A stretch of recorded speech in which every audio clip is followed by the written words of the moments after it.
गोर लागै छी सब गोटा के। आई चाची मुहक गीत सुनाबै छी अहाँ सबके। एही आशा के संग जे नीक लागत। निसी आधी रतिया में घूमिएला राहुल दुल्हा भये गेला कोबर घर ठाढ़ हे। निसी आधी रतिया में घूमिएला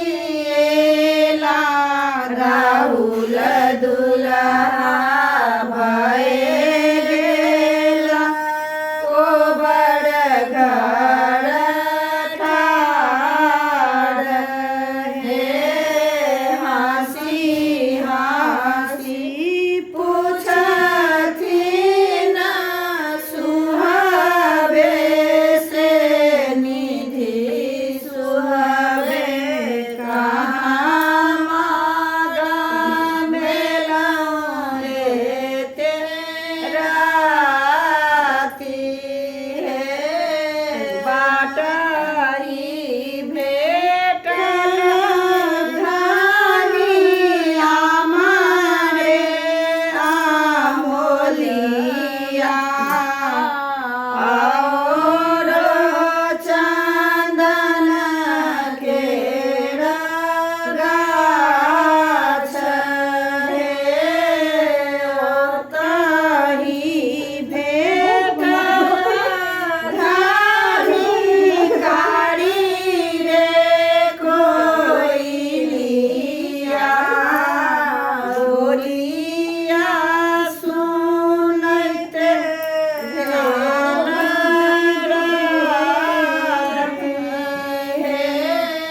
काटी देवैया हे प्रिया हमारे आमोलिया बेरबै चंदन के गाछ हे।